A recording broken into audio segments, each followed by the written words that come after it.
देखने में तो वो कपड़े पहने हुए दिखाई देंगी, बज़ाहिर तो उनके जिस्म पर कपड़ा होगा आरियात, लेकिन हकीकत में वो बरहना होंगी, हकीकत में वो नंगी होंगी।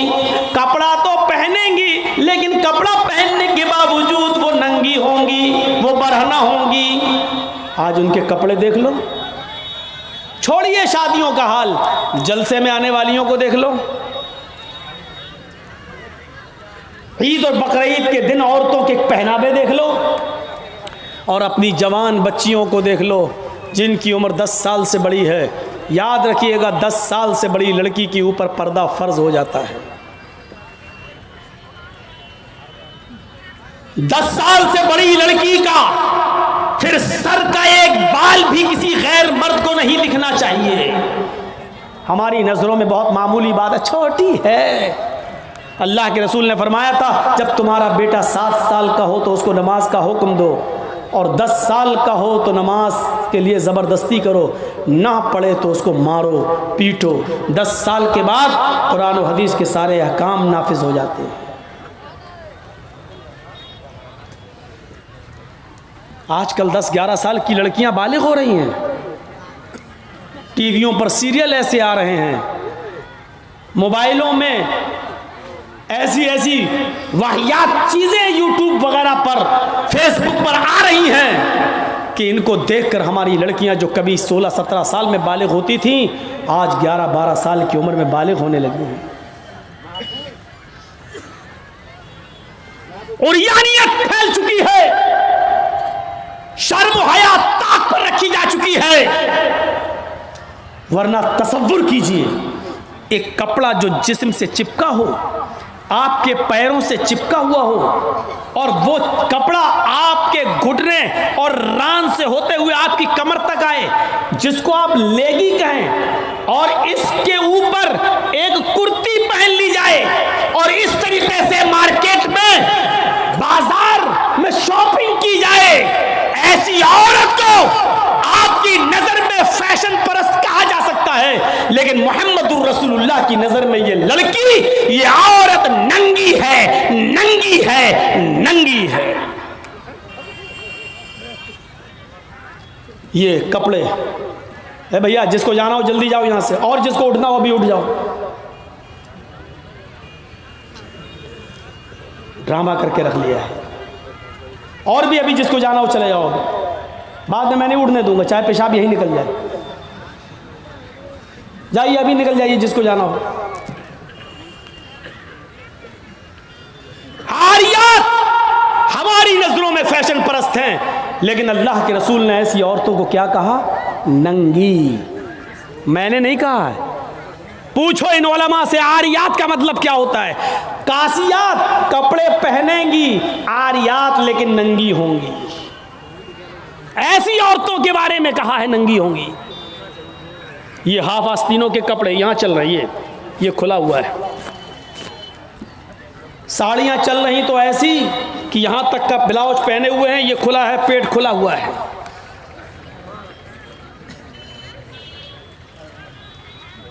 और जो चंद बुरके अब चल भी रहे हैं बिहार बंगाल में, पहले तो चलते नहीं थे, तो अब बुरकों में भी डिज़ाइन चलने लगी है।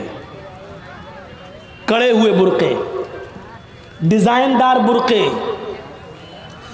अब एक बात बताइए, बुरके को आप एक तो डिज़ाइनदार बना रहे हैं, और दूसरा जब औरत या लड़की जब बुरका ओढ़ती है तो सीने पर फूल बना दिए आप। ये बताइए यहां फूल बनाने की क्या ज़रूरत थी? जब वो पहनती है तो फूल सीने पर, और वो लड़की ने ये बुर्का खरीदा क्यों? इसका मतलब क्या है कि वो भी इसलिए खरीद रही है ताकि मेरे फूलों पर नजर। ये सुनना पड़ेगा तुम्हें नहीं, तुम्हारे बाप को भी सुनना पड़ेगा। जब तक मैं इस कुर्सी पर हूं, ये अथॉरिटी, ये पावर मुझे इस्लाम ने दिया है, सुनना पड़ेगा। क्यों खरीदा है उसने ये बुर्का? यूपी साइड में आ जाओ, लखनऊ के बुरके देख लो, बम्बई के देख लो, हैदराबादी बुरके देख लो। कसम खुदा की अब बुरके बुरके नहीं रह गए। अब 60 साल की बुढ़ी भी ओढ़ ले तो ऐसा लगता है जैसे वो 18 साल की लड़की जा रही है। ये बुरके एक बार सच्चा वाकया है, 60 65 70 साल की बुढ़िया ऐसा ही बुर्का ओढ़ के चेहरा छुपा के जा रही थी धीरे धीरे। भाई बुढ़ी थी, वो धीरे धीरे चल रही थी, तो एक लड़का उसका पीछा करने लगा। 20-22 साल का लड़का उस बुढ़ी का पीछा करने लगा, क्योंकि जो सोचने लगा बुर्का इतना खूबसूरत है तो बुर्के के अंदर कितना खूबसूरत माल होगा, बुर्के वाली कैसी होगी, उसका पीछा करने लगा। बुढ़िया धीरे धीरे चल रही, लड़का समझ रहा मुझे लिफ्ट दे रही है, मेरी वजह से धीरे धीरे चल रही, जबकि वो अपनी कमजोरी की वजह से धीरे धीरे चल रही। बुढ़िया समझ गई ये लड़का मेरा पीछा कर रहा है, तो थोड़ी दूर चलने के बाद उसने अपना नकाब खोला और अपनी तुतलाती जबान में बोली, बेटा। लड़के का तो मूड खराब हो गया, कम वक्त मेरा तो मामला ही गड़बड़ हो गया। बेटा तू मेरा पीछा क्यों कर रहा है, मैं तो तेरी अम्मा की उम्र की हूं। लड़के को भी गुस्सा आ गया, कहती बात मैं अपने लिए नहीं अपने अब्बा के लिए ढूंढ रहा हूं।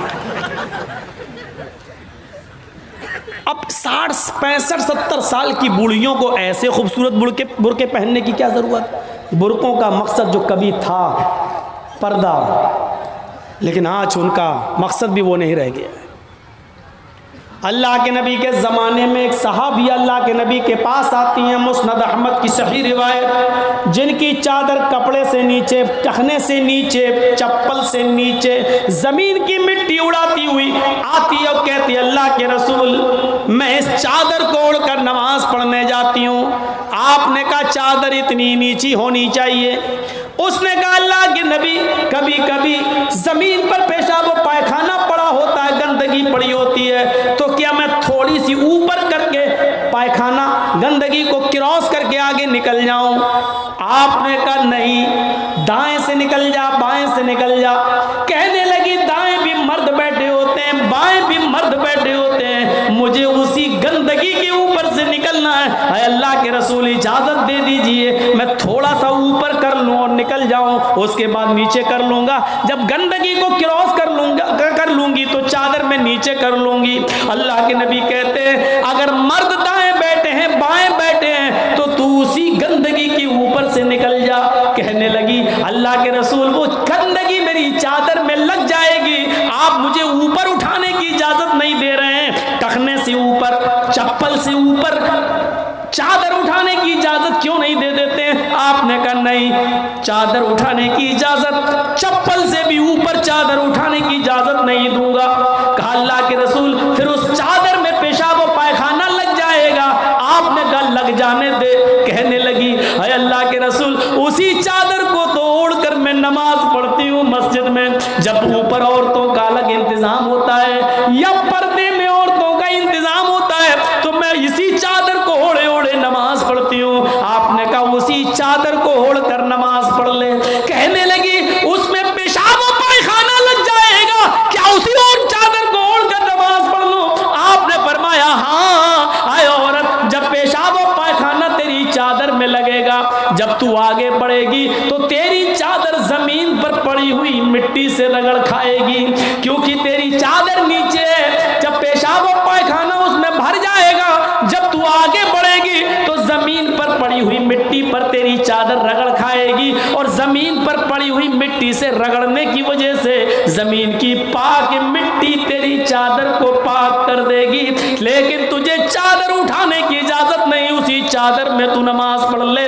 गंदगी लगती है तो लग जाने दे, आगे बढ़ेगी तो जमीन पर पड़ी हुई पाक मिट्टी तेरी चादर को पाक कर देगी। मेरे भाइयों, पेशाब और पायखाना देखकर भी अल्लाह के रसूल ने औरत को चादर उठाने की इजाजत नहीं दी। मेरी बहनों, तुम्हारे दिल कैसे गवारा कर लेते हैं। जलसों में भी चूड़ियां खरीदने के लिए, बैलून खरीदने के लिए, जलेबियां खरीदने के लिए तुम किस तरीके से लेडीज पिंडाल से निकलकर तुम बाजारों में घूम लेती हो। शर्म आनी चाहिए। तुम्हारे कलेजे और तुम्हारे दिल कैसे गवारा कर लेते हैं। ये लड़के और लड़कियां एक जगह शॉपिंग करें, दुकानदारी करें, खरीदारी करें, ये तुम्हारे कलेजे, तुम्हारे ज़मीर कैसे गवारा कर लेते हैं। जबकि अल्लाह के नबी फरमाते हैं ला यखलुअन्न रजुलुम बिमरातिन इल्ला कान सालिसुहुम शैतान।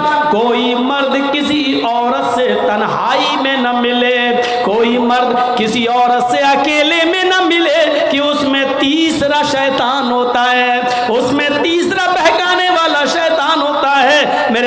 भाइयों, इस्लाम का कानून यही है, इस्लाम का निजाम यही है। एक औरत, उसका शौहर मर चुका है, औरत के पास बहुत ज्यादा पैसा है, वो हज करना जाना चाहती है, शौहर इंतकाल कर गया, अब औरत अकेले हज करने नहीं जा सकती है, जबकि मुस्तती है, साहिब इस्तिताअत है, हज करने जाना चाहती है, अच्छा काम करने जाना चाहती है। इस्लाम कहता है कि तेरा शौहर नहीं है तो भाई के साथ जा, भाई नहीं है तो बाप के साथ जा, बाप नहीं है तो बेटे के साथ जा, लेकिन किसी महरिम का होना जरूरी है, उसके साथ जा।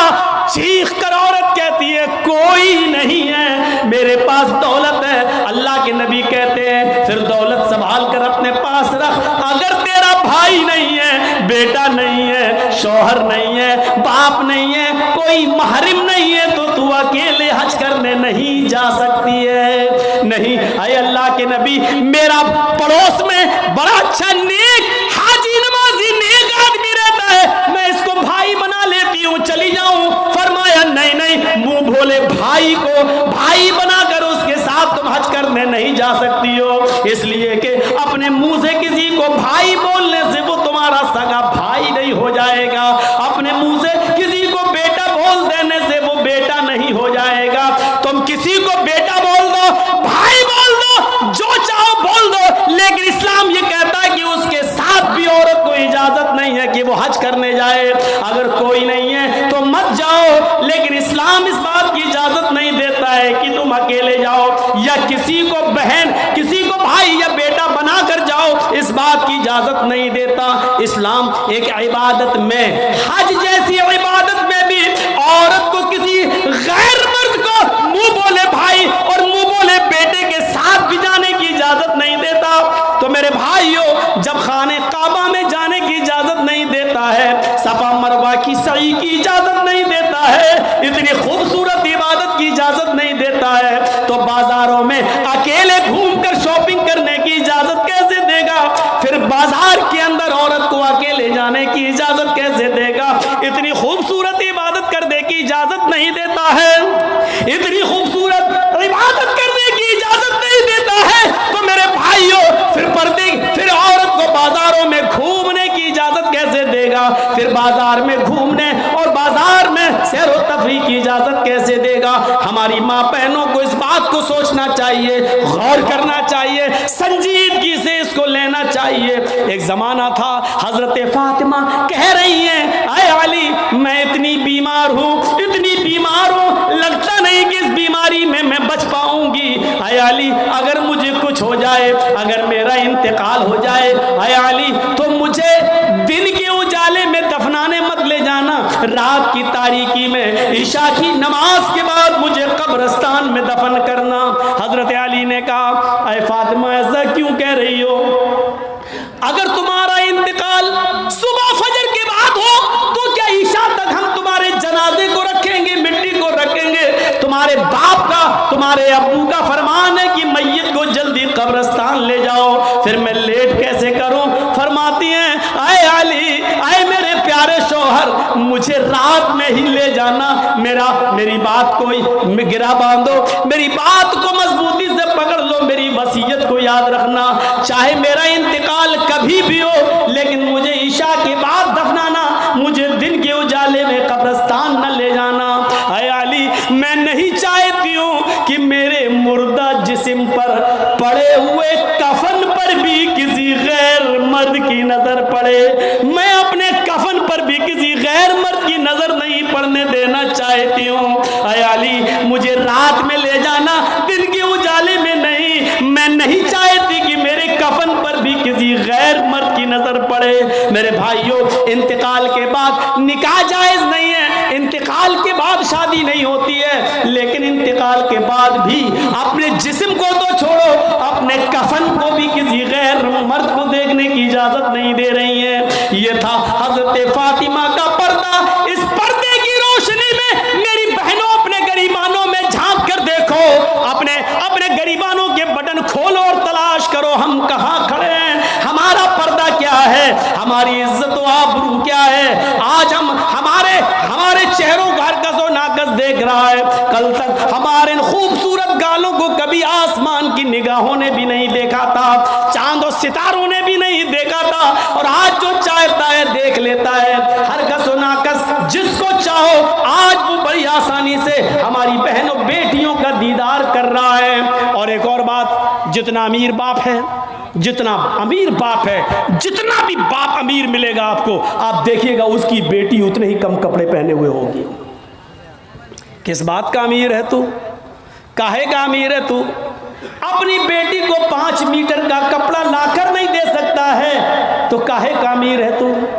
कंजूस और बखील बाप। अल्लाह ताला ने इन अमीरों को ऐसी सजा दी है, ऐसी सजा दी है। कल तक ये गरीबों की लड़कियों को डांस कराया करते थे, आज अल्लाह ताला ने इन अमीरों की लड़कियों के जिस्मों से कपड़े उतार कर उनको लोगों की नजरों को दीदार करने पर मजबूर कर दिया। आज इन अमीरों की लड़कियों के जिस्मों से कपड़े उतरवा कर आज गरीब इन लड़कियों को देख रहे हैं, उनका नजारा कर रहे हैं। आज अमीरों को अल्लाह ने ये सजा दी है। आज वो फैशन समझते हैं कि मेरी बेटी फैशनेबल कपड़े पहने हुए हैं। नहीं नहीं मेरे भाइयों, मेरी भाइयों, आप अपनी बहनों के जिम्मेदार हैं। अल्लाह के नबी ने फरमाया कि जिस लड़की का बाप, जिसकी बेटी बेपर्दा घूमे वो बाप दयूस है। जिसकी बहन बेपर्दा घूमे वो भाई दयूस है। जिसकी बेटी बेपर्दा घूमे वो बाप दयूस है। जिसकी बीवी बेपर्दा घूमे वो शौहर दयूस है। गौर करो कितनी साफ लफ्जों में, कितने साफ लफ्जों में अल्लाह के नबी ने फरमाया, जिसकी बहन बेपर्दा घूमे वो भाई दयूस, जिसकी बेटी बेपर्दा घूमे वो बाप दयूस, जिसकी बेटी बेपर्दा घूमे वो बाप दयूस, जिसकी बीवी बेपर्दा घूमे वो शौहर दयूस। अब दयूस का माना अगर हम समझ जाएं तो सारा मामला हल हो जाए। दयूस, दयूस का ये तो अरबी लफ्ज़ है ना, इसका उर्दू में तर्जमा होता है, सुनने की ताकत है? सुनेंगे? दयूस का मतलब होता है भड़ुआ। और भड़ुआ किसको कहते हैं बताने की ज़रूरत नहीं, जानते होंगे। भड़ुआ कहते हैं उसको जिसने अपनी बहन, बेटी या बीवी या माँ को गलत काम करने के लिए किसी अड्डे पर बिठा दिया हो, चकले पर बिठा दिया हो और उनसे गलत काम करवाता हो और उनकी कमाई खाता हो। अरबी ज़बान में इसको दयूस कहते हैं और उर्दू में इसको भड़ुआ कहते हैं। कितना सख्त जुमला इस्तेमाल किया अल्लाह के रसूल ने। मौलाना जर्जीस को आप कह रहे होंगे ये क्या हो गया इसको? अल्लाह के नबी ने कहा जिसकी माँ बेपर्दा घूमे और बेटा अपनी माँ की बेपर्दगी पर कुछ ना बोलता हो वो बेटा भड़ुआ। जिसकी बीवी बेपर्दा घूमे और शौहर अपनी बीवी की बेपर्दगी पर कुछ ना बोले वो शौहर भड़ुआ। जिसकी बहन बेपर्दा घूमे और वो भाई अपनी बहन की बेपर्दगी पर खामोश रहे वो भाई भड़ुआ। और जिसकी बेटी बेपर्दा घूमे और बाप अपनी बेटी की बेपर्दगी पर खामोश रहे वो बाप भड़ुआ। दयूस कह दो मौलाना चलेगा, भड़ुआ मत कहो, अच्छा नहीं लग रहा है। हम कब कह रहे हैं कि अच्छा लग रहा है? हमको अच्छा लगाना कब है? जब अच्छा ही लगने लगे तो फायदा क्या है? इंजेक्शन ऐसे लगाओ दर्द ना हो। बासा ऐसा हो सकता है कि इंजेक्शन लगे और दर्द ना हो?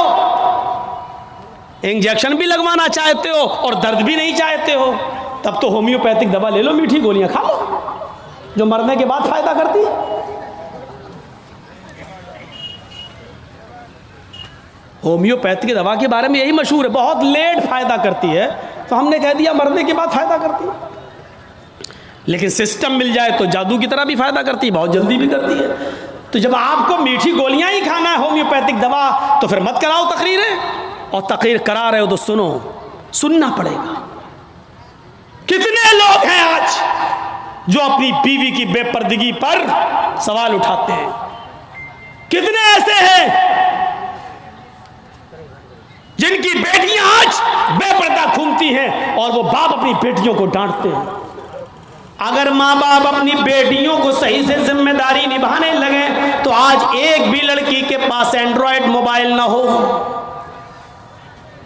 हमारी 18-20 साल की लड़की जिसकी शादी नहीं हुई घर पे रहती है, उसके हाथ में एंड्रॉयड मोबाइल चीख चीख के बता रहा है कि बाप की तरबियत में कमी है, बाप अपनी बेटी पर पूरा का पूरा हुक्मरान नहीं है, हाकिम नहीं है, या ये कह रहा है बेटी के हाथ में वो एंड्रॉयड मोबाइल चीख चीख के कह रहा है ये बाप ना कह रहा है, बेटी के आगे बाप की नहीं चल रही है, बाप मजबूर हो चुका है। मेरे भाइयों, अगर बाप मजबूर न होता तो बेटी के हाथ में एंड्रॉयड मोबाइल नहीं होता।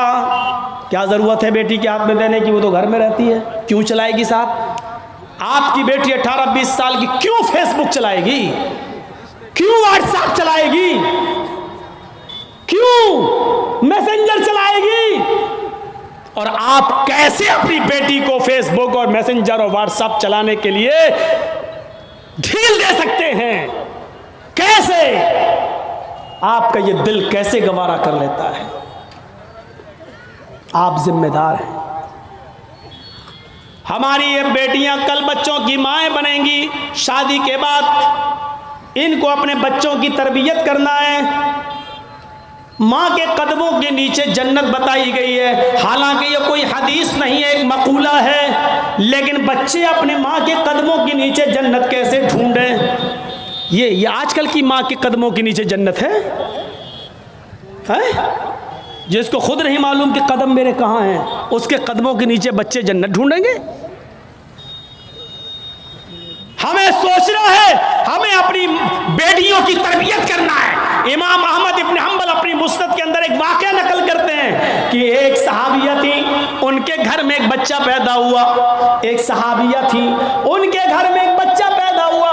जब बच्चा पेशाब करता था तो पानी का लोटा उस बच्चे की शर्मगाह पे डाल देती थी। जैसी बच्चे ने पेशाब किया वो पानी लाती और शर्मगाह पे डाल देती। वो सहाबिया कहती हैं मेरा बेटा जब चलने के लायक हुआ, पहला दिन था उसका चलने का, पहला दिन था मेरे बेटे के चलने का, पहला दिन था मेरा बेटा खड़े होकर जब चला, मेरे बेटे को जब पेशाब की जरूरत महसूस हुई तो उसने पानी का बर्तन देखना शुरू कर दिया। माँ कहती है कि मैं देख रही थी अपने बेटे को, जब भी वो पेशाब करता था तो मैं पानी उसकी शर्मगाह पे डाल देती थी। आज देखती हूँ मेरा बेटा चल रहा है, देखती हूँ ये क्या करता है। जब बेटा पहला दिन चलने के लायक हुआ, पहला दिन था, तो बेटे ने पानी का प्याला उठाया और दोनों हाथ से पकड़कर धीरे धीरे चला और एक कोने में जाकर बैठ गया, पेशाब किया और पेशाब करने के बाद वो पानी का प्याला अपनी शर्मगाह पे डालने लगा। उसको इस्तिंजा करना नहीं आता था, उसको धोने का तमीज भी नहीं मालूम था, उसको पता ही नहीं, लेकिन वो वैसा ही कर रहा है जैसी उसकी माँ ने उसको बताया। जैसे उसकी माँ उसके साथ कर देती थी, वो पानी का प्याला उठाकर अपनी शर्मगाह पे डाल लिया और खाली प्याला लेकर अपनी माँ के पास आ गया। माँ की आंखों में आंसू आ गए, आसमान पर नजर डालकर कहती है फुज़्तु बिरब्बिल काबा, काबे के रब की कसम में कामयाब हो गई, अल्लाह की कसम में कामयाब हो गई। अपने बच्चे को जो सिखाना चाहती थी मेरे बच्चे ने वो सीख लिया। मैं अपने बच्चे को जो तरबियत देना चाहती थी मेरे बच्चे ने वो तरबियत हासिल कर ली। मुझे उम्मीद है कि मेरा बच्चा कभी नापाक नहीं रहेगा, मेरा बच्चा जब भी पेशाब करेगा तो पानी जरूर ले जाएगा और इस्तिंजा करेगा।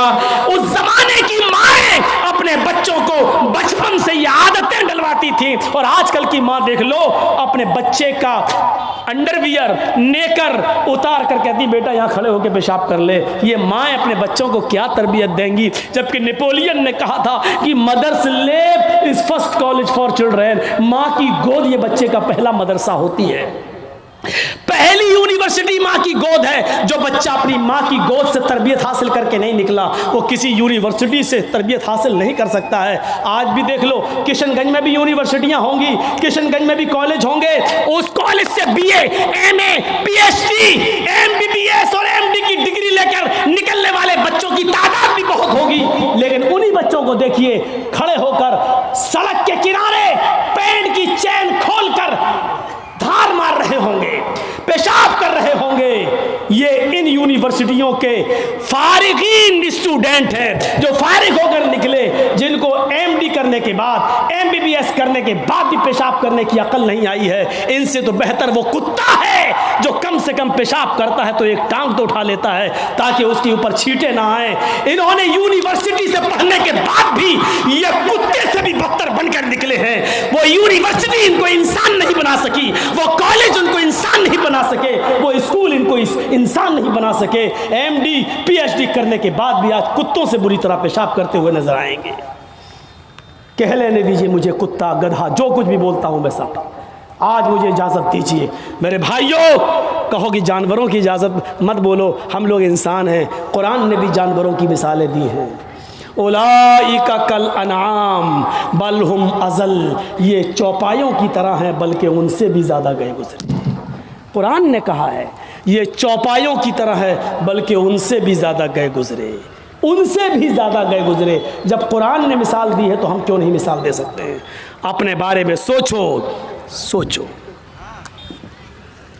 हैं अब्दुल कादिर जिलानी बगदादी रहमतुल्लाह अलैह की तारीख कौन नहीं जानता, जिनको आज लोग बड़े पीर साहब के नाम से भी जानते हैं, जिनके नाम पर 11वीं की बिरयानी की डेग भी बनाते हैं।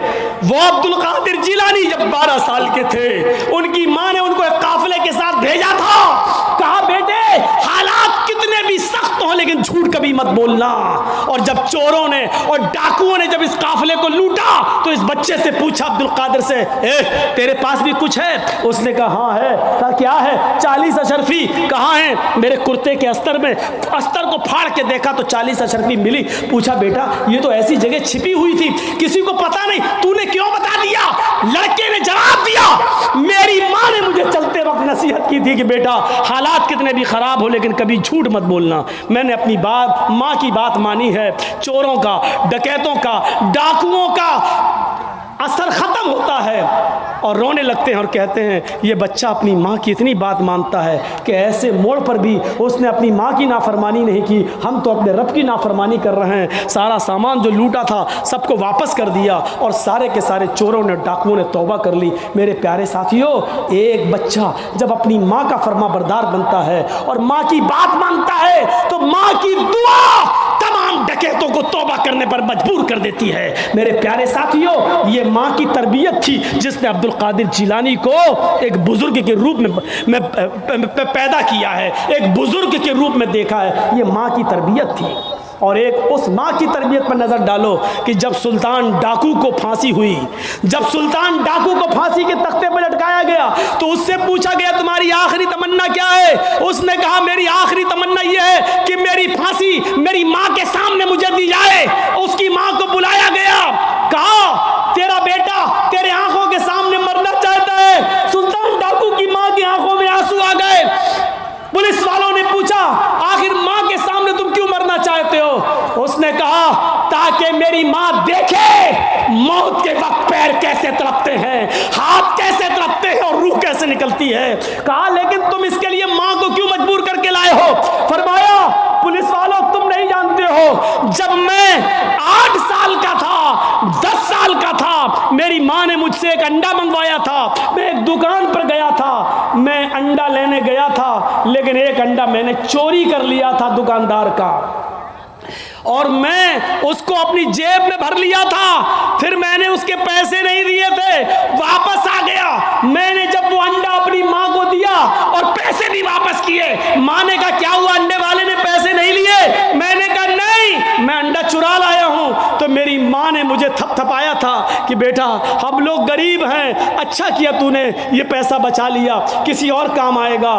फिर यहीं से मुझे चोरी की आदत पड़ती है, मेरे हौसले बढ़ते हैं, फिर मैं डाकू बनता हूं। फिर मैंने लोगों का माल लूटा और जब लोगों ने नहीं दिया तो मैंने उनकी जानें ली। फिर मैं बहुत बड़ा लुटेरा बन गया और इतना बड़ा लुटेरा बना के पकड़ा गया और कानून ने मुझे फांसी की सजा दी। अगर मेरी माँ ने मुझे अंडा चुराते वक्त जब मैं घर पे लाया था उसी वक्त एक थप्पड़ मारा होता और अंडे वाले को देकर माफी मांग ली होती तो आज मैं इतना बड़ा चोर नहीं बनता, आज इतना बड़ा मैं डाकू नहीं बनता, आज मैं इतना बड़ा लुटेरा नहीं बनता। ये मेरी माँ की तरबियत थी जिसने मुझे फांसी के तख्ते पर चढ़ा दिया।